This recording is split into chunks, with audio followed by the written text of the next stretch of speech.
Well, thank you very much. This has been an interesting day from the standpoint of news. As you probably know, we've just seized a tanker on the coast of Venezuela, a large tanker, very large. Largest one ever seized, actually. And other things are happening, so you'll be seeing that later, and you'll be talking about that later with some other people. Very excitingly for me and for the country, we've just launched the Trump Gold Card. Any questions, please? Mr. President. Thank you. Can you explain a little more about this Venezuelan oil tanker and share a little more information? Well, I'll let the people do it, but you see the result, and I guess they probably have released the pictures by now or pretty soon. You'll discuss that with the appropriate people later on, but no, it was seized for a very good reason. Acabamos de incautar un petrolero en la costa venezolana, un petrolero grande, muy grande, el más grande que se haya incautado nunca, y están sucediendo otras cosas que verán más tarde. Lo anunció, como acaban de escuchar, en una mesa redonda el presidente de Estados Unidos, Donald Trump, hace tan solo unas horas. Las imágenes que su administración compartió inmediatamente después muestran cómo a plena luz del día un grupo de marines aborda por la fuerza y roba un buque petrolero en las costas venezolanas. Oficialmente la noticia la dio a conocer la fiscal Pam Bondi a través de una publicación en la que asegura que la incautación se produjo porque el barco se utilizaba para transportar petróleo sancionado desde Venezuela e Irán, y eso constituye la participación en una red ilícita de transporte que, cómo no, apoya a organizaciones terroristas extranjeras. ¡Qué palabra!, ¿no? Incautación. Hasta el New York Times, tan crítico con Trump, tan progre, titula: Estados Unidos incauta un petrolero, cuando a lo que más se parece lo que vimos todos en los vídeos es a una escena de Piratas del Caribe o de piratas somalíes, que nos quedan más cerca de la realidad, pero con bastantes más medios. En fin, ellos se lo guisan, ellos se lo comen. Y somos ya bastante grandecitos como para darnos cuenta de que toda esta historia del cártel de los soles, del tren de Aragua, de la operación antidroga en el Caribe y ahora del robo, vamos a llamar las cosas por su nombre, del robo del barco petrolero, no tiene nada que ver ni con el narcotráfico, ni con ninguna red ilícita de nada, ni con la democracia. Les importa un carajo todo esto. Y no es una locura nuestra lo de que no les importa la democracia. Hace solo unas semanas Trump se reunía con Mohammed bin Salman, príncipe heredero de Arabia Saudita y principal sospechoso, por decirlo suavemente, del asesinato y descuartizamiento del periodista Jamal Khashoggi en una embajada saudí. Al ser preguntado por esto, Trump vino a decirles a los periodistas que no fueran groseros y que el príncipe era un muchacho extraordinario y estaba haciendo un gran trabajo. Y esto es solo un ejemplo de lo que estamos cansadas de ver: cómo se apoya a tiranos de todo pelaje siempre que sean sus tiranos. Así que no les importa la democracia, como ven. Nosotros y ustedes sabemos que lo único que importa aquí es el petróleo de Venezuela. Venezuela posee las mayores reservas probadas de petróleo crudo del mundo, aproximadamente unos 300.000 millones de barriles, una cifra que supera a la de Arabia Saudí. La ubicación geográfica de Venezuela, además, es muy estratégica para llevar ese petróleo a las refinerías de la costa del Golfo de Estados Unidos y de ahí a Europa. Decía Bruno Scarsini, a quien vamos a tener hoy en la base, que esta proximidad a los principales mercados consumidores reduce costos de transporte y tiempos de entrega, elementos críticos en los márgenes de la industria petrolera global. Palabras más, palabras menos, Venezuela podría convertirse en la fuente de suministro energético de Estados Unidos y sus países vasallos en Europa. Planazo, ¿no? E imaginen que se salen finalmente con la suya, atacan a Venezuela, ponen a María Corina Machado, que Nobel de la Paz en la mano, hace proselitismo de la intervención militar en su país allá donde le ponen el micrófono delante, así sea el acto de un premio que supuestamente reconoce la lucha por la paz. ¿Qué pasa acto seguido? Bueno, Venezuela se queda con la libertad y Estados Unidos con todo su petróleo. Y lo que surja, que ojo, además de la nafta están los minerales estratégicos, el oro, la bauxita, el hierro, hierro, algo totalmente inédito para América Latina, ¿verdad? Hoy Diario Red nos refrescaba la memoria. En los primeros años del gobierno de Hugo Chávez, al fracasar la autojuramentación de Pedro Carmona como presidente en abril de 2002, la principal acción posterior al golpe de Estado fue el llamado paro petrolero, que secuestró durante un año las instalaciones de la petrolera venezolana PDVSA, con apoyo de la Nobel de la Paz, faltaría más.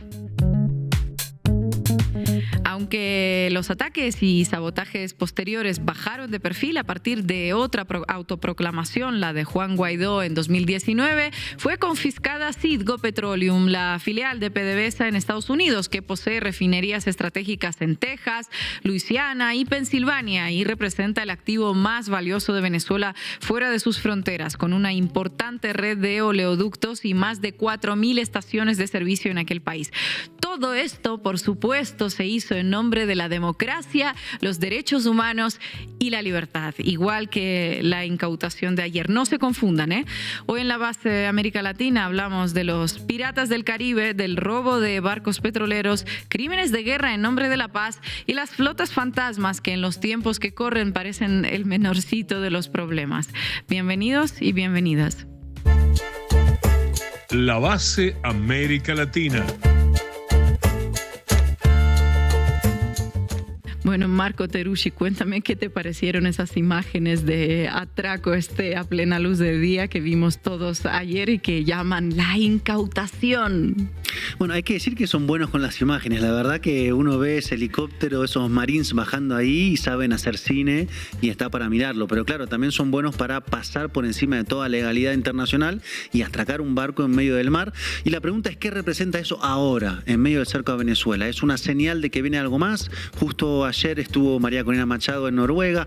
Todo eso es parte del rompecabezas que está escalando, siempre con el argumento de la lucha contra las drogas, que a esta altura creo que ya muy pocos, la verdad, se lo creen. Creo que muy pocos se lo creen. Vamos a intentar desarmar hoy este rompecabezas. Lamentablemente nuestra compañera Estefanía Veloz está malita. Le mandamos un abrazo desde aquí. Estamos aquí para cubrirla, Marco Terusci, una servidora, y también contaremos con Bruno Scarsini, como les decía, periodista, analista de geopolítica y columnista de Diario Red. Vamos a arrancar, Juanma. Debí tirar más datos. Con Marco Terusci.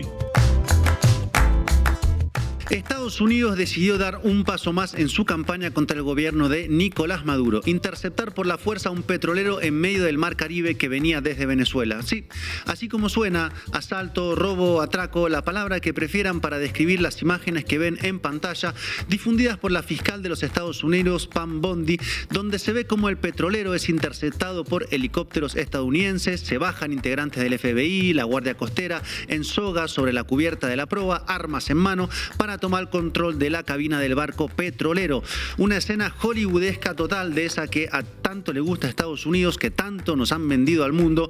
Una mezcla de Rambo con Piratas del Caribe, versión Donald Trump, Peter Hedgett y Marco Rubio. Entonces, al final sí podían interceptar barcos, vaya, digo, porque desde inicio de septiembre bombardearon 22 lanchas de presuntos narcotraficantes, matando a 83 personas, con el argumento de que era la única manera de detenerlos. Pero sí pueden detener un petrolero de 300 metros de largo, 330 metros de ancho, como el petrolero Skipper, ese que sería el que fue interceptado según el grupo británico de gestión de riesgos marítimos Vanguard. Así son las cosas, siempre podrían haberlos detenido y no bombardear los barcos. Y ese barco petrolero transportaba cerca de 1.1 millones de barriles de crudo Marey, que es el crudo venezolano, por un valor de cerca de 55 millones de dólares. ¿Y qué dijo el presidente Trump cuando le preguntaron sobre qué haría con ese petróleo? Supongo que nos lo quedaremos, dijo. ¿No me creen? Adelante. Well, we keep it, I guess. Where does it go? What port does it go to? Well, you have to follow the tanker. You know, you're a good newsman, just follow the tanker. Do you know where Follow it's going? Was it going follow to it. Get a helicopter and follow the tanker. Is it true it's going to But we're Cuba? I assume we're gonna keep the oil. Noticia de última hora, ya lo están llevando hacia las costas estadounidenses para quedarse con él. En fin, alguien dijo una vez que vivíamos el tiempo de los sinvergüenzas. Bueno, ahí está, ahí lo acaban de ver. Estados Unidos asaltó un barco petrolero en aguas internacionales y se quedó con el cargamento. ¿Con qué argumento? Bueno, según Pambondi, era un petrolero utilizado para transportar petróleo sancionado desde Venezuela e Irán. Un petrolero que durante años había estado sancionado por Estados Unidos debido a su participación en una red ilícita de transporte petrolero que apoya a organizaciones terroristas. Entonces esto sería algo como, bueno, te declaro terrorista, te asalto en alta mar y me quedo con tu cargamento, ¿no? Porque eres terrorista. Te acabo de declarar. Y lo dije yo. Así mismo es. Y el mensaje desde Estados Unidos es: vamos a hacer lo que querramos hacer. Y este asalto al barco petrolero, decía al inicio, se enmarca en el contexto del cerco militar que Estados Unidos desplegó contra Venezuela desde el mes de agosto. Se enmarca en ese cerco y a la vez lo amplifica o lo agrava, ya que abre las puertas a la posibilidad de un embargo militar petrolero contra Venezuela. O un bloqueo naval contra la economía venezolana que depende en gran medida de la exportación petrolera, lo que significaría intentar estrangular la economía venezolana ya no con un bloqueo financiero como lleva ya varios años, sino directamente con un despliegue militar que asalte los barcos que salgan del país. Pero claro, una medida de ese tipo ya es directamente un acto de agresión o de guerra y no quedaría rastro del argumento de la lucha contra las drogas de Trump, un discurso que a estas alturas, como dijo Marco, muy pocos aún creen real. Y respecto al tema petrolero, ¿cómo viene la producción y la exportación de Venezuela a estas alturas? Bien, es un tema importante y vamos a entrar al meollo del asunto petrolero, porque bien decías, Ina, hace varios años, más exactamente 8, si tomamos las sanciones contra la petrolera venezolana PDVSA, existe un bloqueo en torno al petróleo venezolano. 8 años, estamos hablando de 2017, quiere decir que era la administración de Trump, la primera. Exactamente, para que vean que esta es una gran película que lleva años, no es que empezó los meses pasados. Bueno, Estados Unidos desde ese entonces, 2017 y antes también, buscó forzar un cambio de régimen en Venezuela con el bloqueo económico centralmente sobre la industria petrolera, pero no funcionó. Y se abrió un debate internacional, en particular dentro de Estados Unidos, sobre la efectividad o no de las sanciones para lograr el cambio de régimen en Venezuela, pero también en otros países. Y hubo varias posturas y la administración anterior de Joe Biden optó por volver a otorgar licencias petroleras a Venezuela, en particular a la estadounidense Chevron para que operara ahí o a la española Repsol. Y cuando volvió Trump, a partir de enero pasado, volvió con la línea dura, quitó las licencias petroleras, pero entre su primera administración y esta, las cosas cambiaron. ¿Qué cambió? Que el gobierno venezolano, su industria petrolera, aprendió a moverse entre sanciones, cositas que pasan cuando te llevan sancionando durante años. Llevó adelante una curva de aprendizaje, como se dice, para hacerse inmune o menos vulnerable a las sanciones, moviéndose en la zona gris de la economía petrolera internacional. Luego les hablaré de ello. Entonces, cuando Trump volvió a poner sanciones este año, el resultado no fue el que esperaba. La producción petrolera venezolana no se vio afectada y sí las refinerías estadounidenses del Golfo de América, pues necesitadas de crudo venezolano. tanto así fue el diagnóstico de Trump que en julio volvió a darle la licencia petrolera a Chevron para exportar crudo venezolano a las refinerías de Estados Unidos. Claro, no vaya a ser a otras. Y a las 2 semanas de la nueva licencia comenzaba el despliegue militar. ¿Se entiende, no? Nuevas licencias y despliegue militar casi en simultáneo. Esto es importante porque es, como decía, una película. Así que, Ina, si te parece, ayúdame a recapitular unos pequeños capítulos para que quede claro en qué momento estamos. Vamos a ello. Primer momento, entre 2017 y 2021. Trump impone sanciones económicas para lograr el cambio de régimen. No funciona. A eso, claro, hay que agregarle experimentos como el gobierno paralelo de Juan Guaidó del año 2019. Segundo momento, después de Trump, entre el 21 y el 25, Biden flexibiliza las sanciones petroleras, abre vías de diálogo con Venezuela, pero la estrategia para sacar a Maduro tampoco funciona. Tercer momento, Trump regresa al poder, reinstala sanciones, constata que no funcionan y pasa a realizar el gran despliegue militar en marcha. ¿Qué pasa con el despliegue militar? Bueno, no logra forzar un quiebre dentro del poder político militar en Venezuela. Y llegamos a esta instancia, el barco petrolero en alta mar incautado, y la pregunta de si estamos ante un bloqueo petrolero militar marítimo a puertas, que sería la forma en la cual Estados Unidos podría intentar detener el ingreso petrolero vital para la economía venezolana.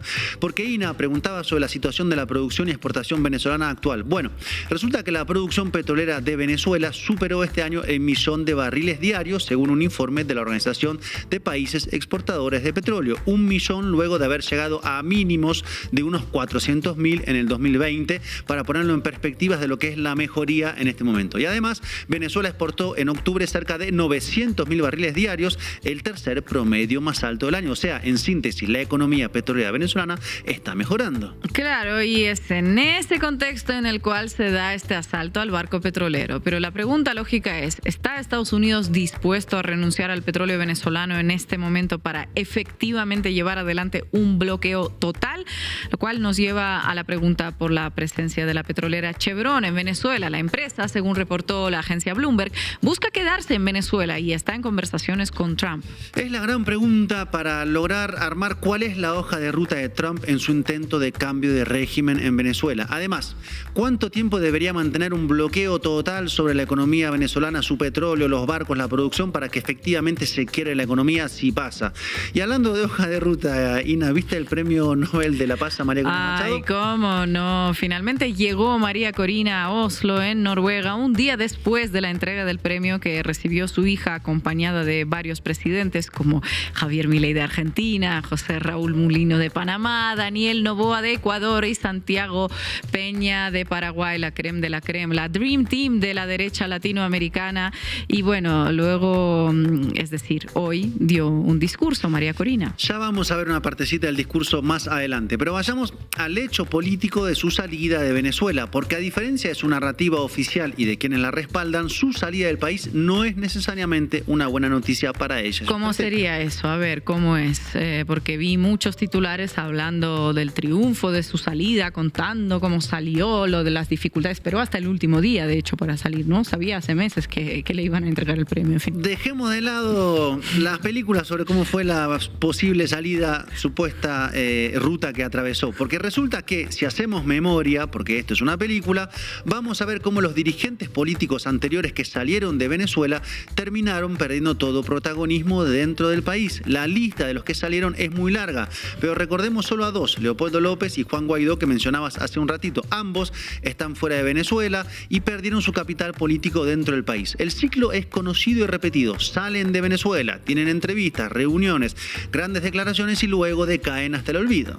Visto así, se podría pensar casi que al gobierno venezolano le conviene más que Machado esté fuera antes que esté dentro, porque finalmente es posible que repita la parábola Guaidó de las grandes portadas del mundo como nuevo presidente a jugar pádel y tomar mojito en Miami, porque pues ya no estás en agenda, no interesas.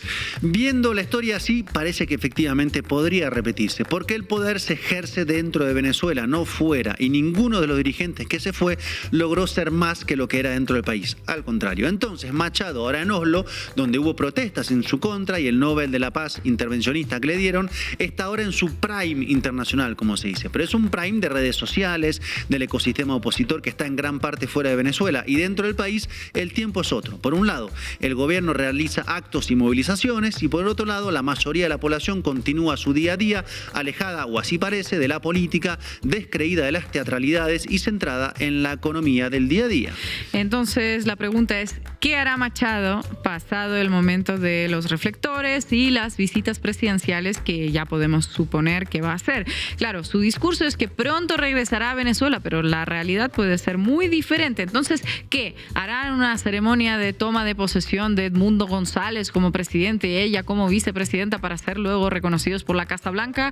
Bueno, bastante aroma a repetición, el déjà vu del loop venezolano, ¿no? El loop Un venezolano, tufillo. totalmente. Y la pregunta por Machado es en realidad la pregunta por Trump y su gran despliegue militar, que hasta el momento logró poco. Barcos bombardeados que no podían defenderse y un petrolero asaltado en alta mar. Y con poco consenso interno en Estados Unidos, porque según la última encuesta de Reuters Ipsos, publicada esta semana, la mayoría de la población de Estados Unidos está en contra de los bombardeos a las lanchas. En números, el 48% se opone a los ataques, el 34% los apoya y 18% 20% se muestran indecisos. Y en términos de campos políticos, entre los republicanos 67% apoya el bombardeo, el 19% se opone. Y entre los demócratas, o sea la oposición, el 80% se opone y 9% lo aprueba. Entonces, si esos son los números de desaprobación con los bombardeos a lanchas en el Mar Caribe y el Pacífico, podemos proyectar que sería más alta aún la desaprobación en caso de una acción militar dentro de Venezuela, a la cual la propia base social de Trump está en gran parte opuesta,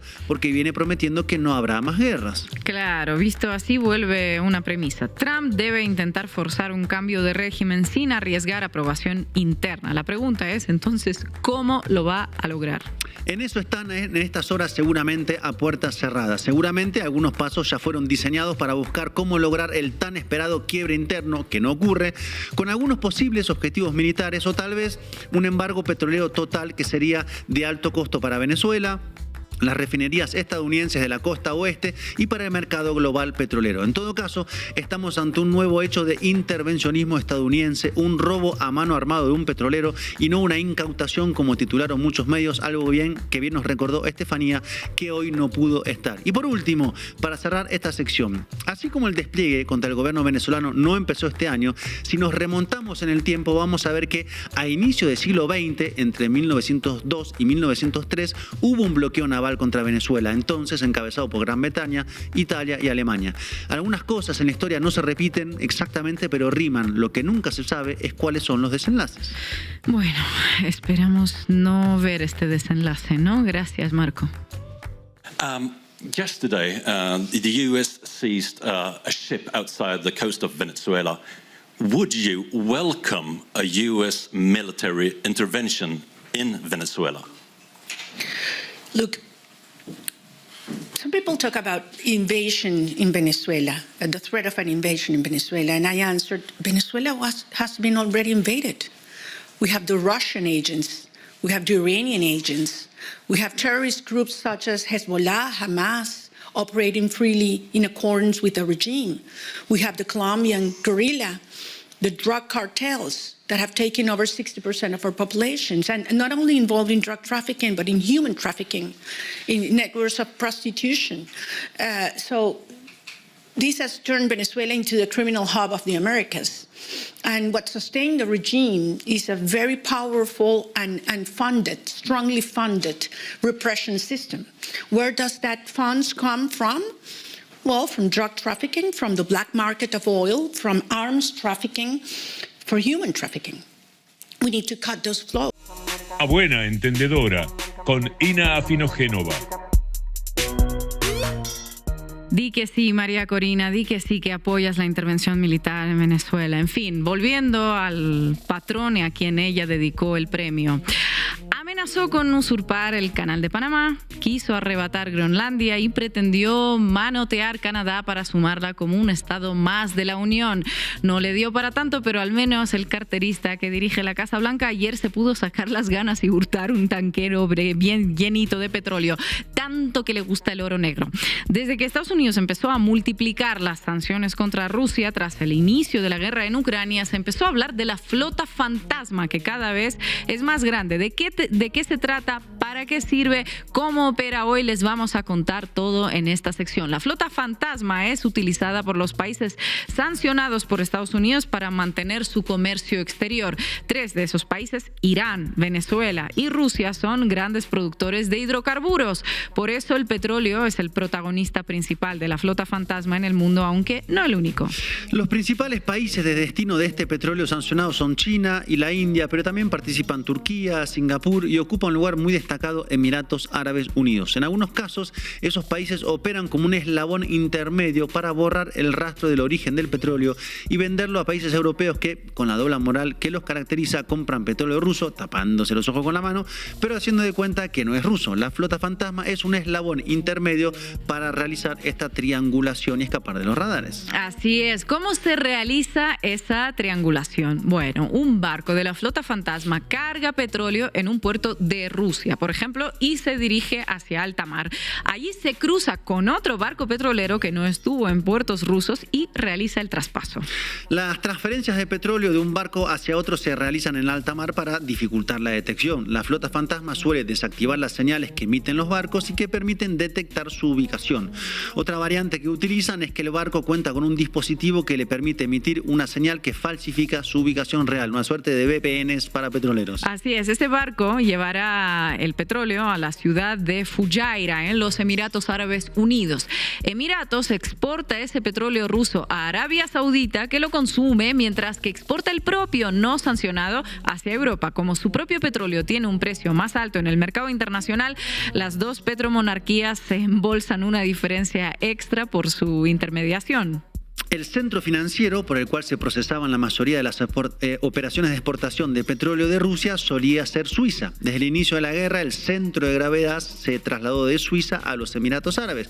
¿Por qué los Emiratos Árabes? Por la laxitud de sus controles y porque desde hace años tienen expertise en la materia por realizar triangulaciones con el petróleo de Irán.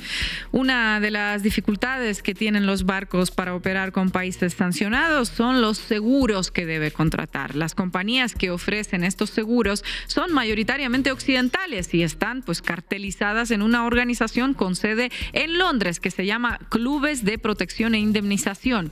El 90% de los seguros marítimos los emiten 12 entidades afiliadas a este club. ¿Cuál es el problema que tienen los barcos para acceder a estos seguros? Que la empresa que emite el seguro podría ser también sancionada por el gobierno de Estados Unidos si se descubre que el barco está operando al servicio de un país que a su vez está sancionado. Por eso, la flota fantasma, sin estar asegurada, toca los puertos de los países sancionados y luego en alta mar pasa su cargamento a otro barco que sí tiene los papeles para operar en otros puertos. El conjunto de la operatoria tiene infinidad de variaciones que permiten eludir las sanciones impuestas por Estados Unidos. Los barcos cambian de nombre varias veces al mes, asumen banderas de distintos países o incluso existen los barcos zombie, buques que toman la identidad de otro que está a punto de ser desguazado. ¿Cuántos barcos integran las flotas fantasmas existentes en el mundo? Según Windward, una empresa dedicada al análisis marítimo, en la actualidad son 1.300 buques. Desde el inicio de la guerra en Ucrania se calcula que el número se multiplicó por 5. Los barcos que integran la flota fantasma suelen ser viejos, aquellos que han sido descartados por las grandes navieras y comprados por empresas más pequeñas de segunda línea. Las compañías principales se deshacen de los tanqueros luego de unos 15 años de servicio, más o menos. Hasta el inicio de la guerra, el 70% de las exportaciones de petróleo que realizaba Rusia por barco estaban dirigidas a Europa. En cuestión de muy pocas semanas, se recreó esta logística para pivotear y llevar el petróleo a China, India, Turquía y Emiratos Árabes. En el caso de India, la empresa que refina el petróleo y lo reexporta es la propia compañía estatal Indian Oil Corporation. Los barcos utilizados por Rusia para exportar su petróleo eran de la empresa estatal Sovcomflot, que fue sancionada. Desde entonces, los barcos cambian de manos y la empresa creó subsidiarias que se van sucediendo unas a otras a medida que las sanciones las van alcanzando. Un informe realizado por Le Monde Diplomatique señala que en este baile de máscaras, Sovcomflot pasó a ser Sunship Management, que luego se convirtió en SCF Management, luego vino Fornax, que una noche se fue a dormir como Streamship Management y a la mañana siguiente se despertó como Avebury Ship Management. A su vez, las operaciones que antes concentraban un puñado de empresas ahora están diversificadas en decenas de estructuras jurídicas que aparecen y desaparecen, cambian de nombres, de ubicación y de titulares, todo para despistar.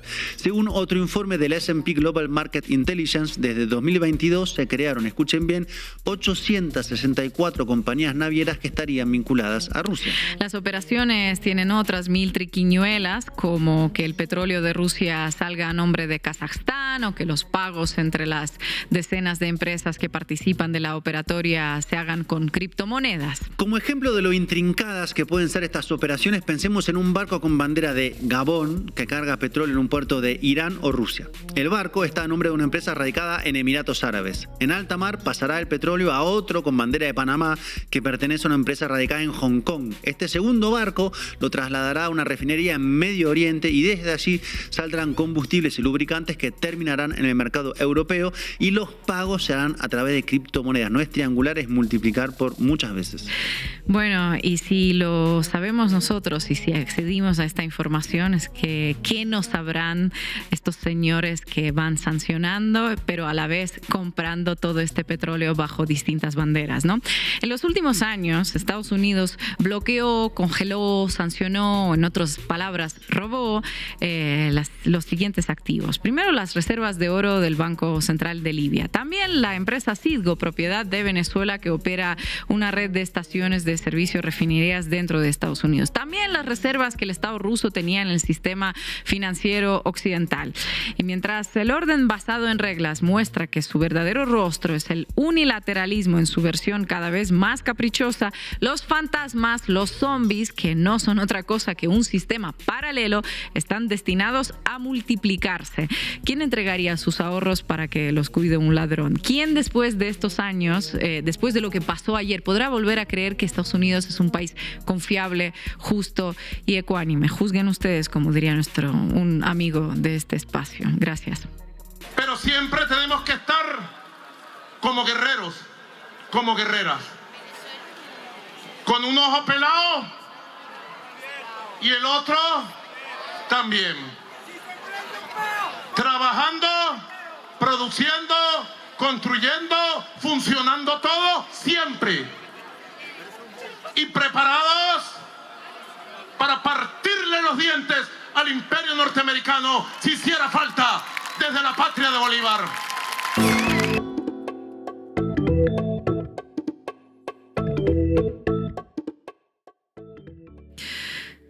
Y hoy nos acompaña Bruno Scarsini, él es periodista, analista de la geopolítica, también compañero columnista de Diario Red. Bruno, muchísimas gracias por estar en La Basta América Latina. Gracias, Ina, Marcos y Estefanía, por la invitación. Bruno, ¿qué representa este asalto al barco petrolero en este contexto de asedio sobre Venezuela por parte de Estados Unidos? Bueno, claramente esto representa una escalada en el asedio contra Venezuela. Recordemos cómo se han ido concatenando los hechos. Primero empezó con un par de despliegues y la presentación de que esto era una operación contra las drogas y con narrativas falsas respecto de que Venezuela es un país narcotraficante dirigido por un cartel de los soles. Después siguió con el despliegue de varios buques de guerra y despliegue en varios aeropuertos de casas militares en Puerto Rico. Después con el bombardeo a lanchas, acusando a estas lanchas de llevar grandes cargamentos de cocaína. Y en el último tiempo la amenaza del cierre de espacio aéreo, que ha ido a buscar la detención de los flujos aerocomerciales para limitar no solamente el flujo de pasajeros, sino también el flujo de alimentos y medicinas que llegan al país. Entonces, dentro de esa escalada, esta representa un pasito más, porque va hacia el flujo petrolero, intentando, como ha sucedido con los otros pasos que ha dado Estados Unidos, en que estos ataques quirúrgicos o estas amenazas psicológicas funcionen o induzcan a la reducción de los flujos económicos del país. A ver, este buque petrolero, por ejemplo, llevaba un día de producción de barriles del petróleo de Venezuela, un poquito más de 1 millón de barriles de petróleo.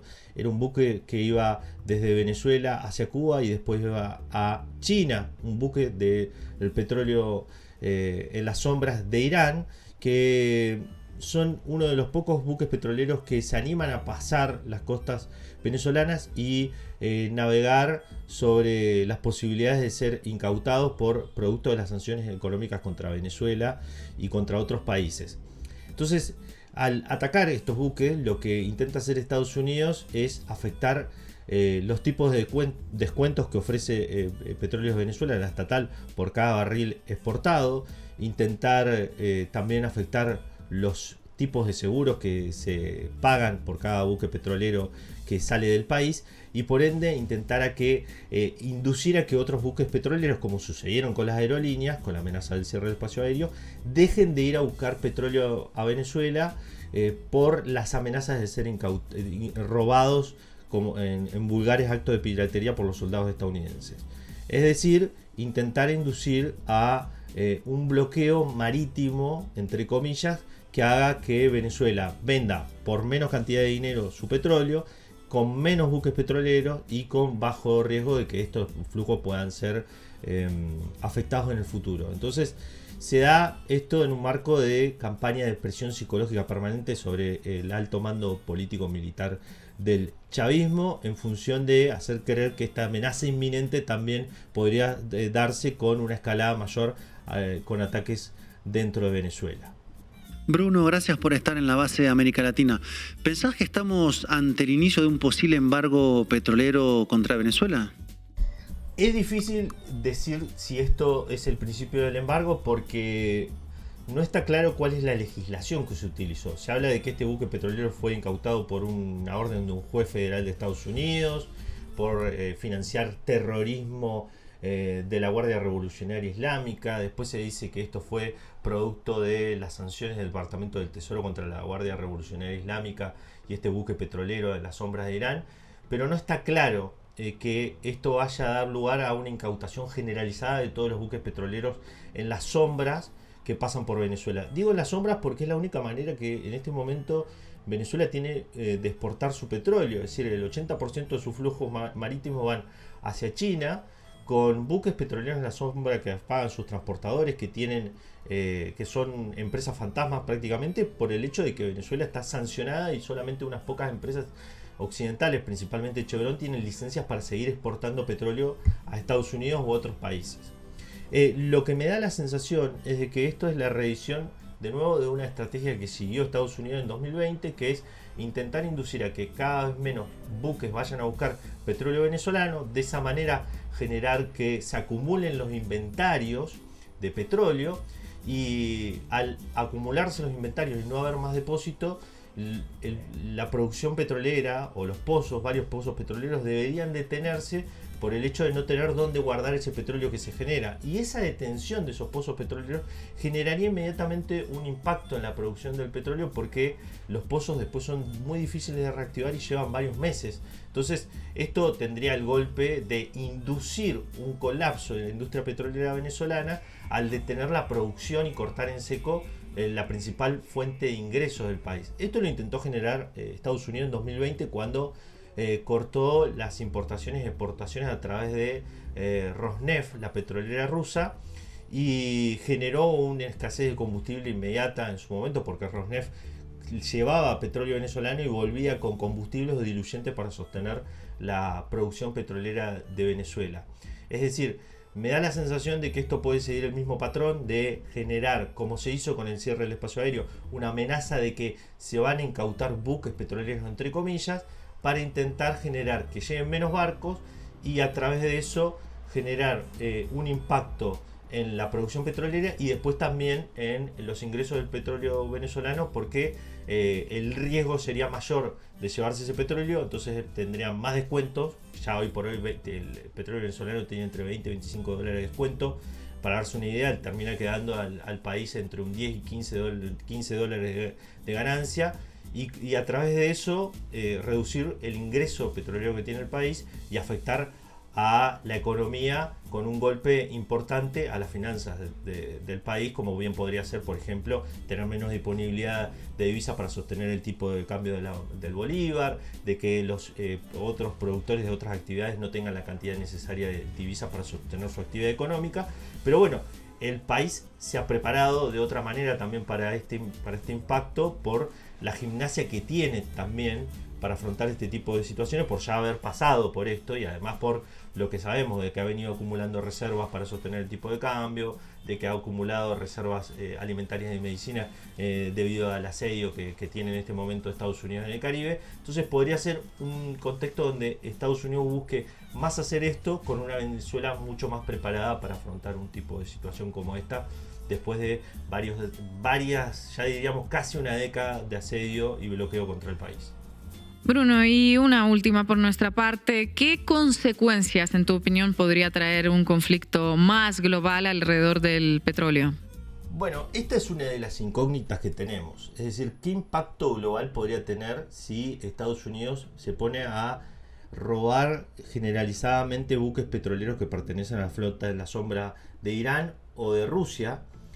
debido a que Estados Unidos puede hacer esto porque tiene un despliegue militar en lo que se considera su área de influencia, América Latina, el Caribe, pero está totalmente débil, entre comillas, en otras regiones como el Estrecho de Hormuz o Medio Oriente, donde incluso ha retirado su principal portaaviones Gerald Ford para estacionarlo fuera de Venezuela.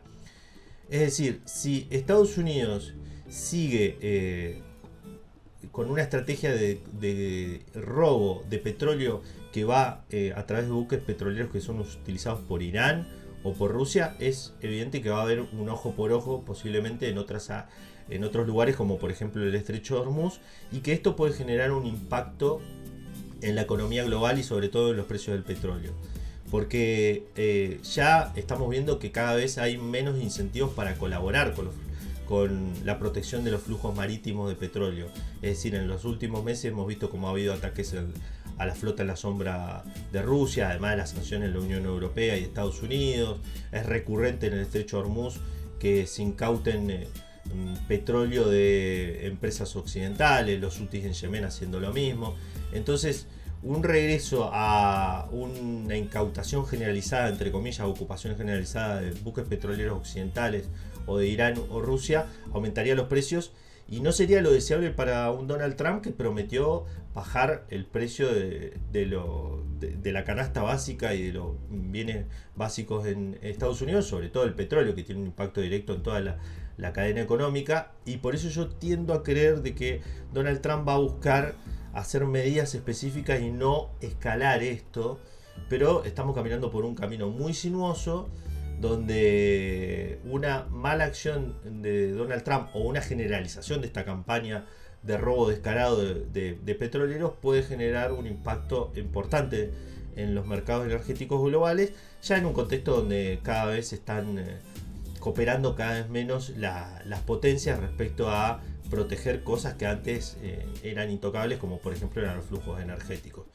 Está por verse si Venezuela va a ser el inicio de esto. Yo creo que Donald Trump va a buscar por todas las maneras posibles de que esto quede solamente circunscripto a un tema de Venezuela y un tema bilateral con Nicolás Maduro para buscar forzar una negociación, porque después de todo este despliegue militar no es más que una palanca de negociación para presionar a Maduro, para presionar el colapso del chavismo y la salida repentina, pero también todos sabemos de que esto se puede mantener por 3 o 4 meses y después el próximo año hay elecciones en Estados Unidos y eso va a ser muy complicado para Donald Trump.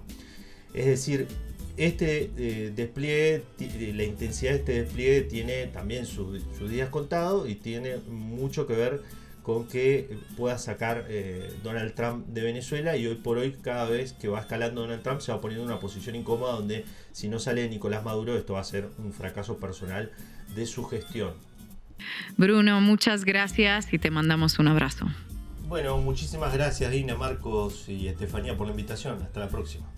Y llegamos al final del programa. Le volvemos a mandar ánimos a nuestra compañera Estefanía, que se recupere pronto. Esperamos verla aquí el lunes. Ustedes tienen todo el fin de semana para verse los programas que hicimos a lo largo de estos días. También no se olviden de suscribirse al canal La Base América Latina en YouTube, y también puede hacerse socias y socios de Canal Red escaneando el QR que les dejamos en pantalla. Para los que nos prefieren escuchar, les dejamos otro QR que les va a llevar a nuestra playlist en Spotify, y nos vamos a ver aquí el lunes a las 7 hora chilanga.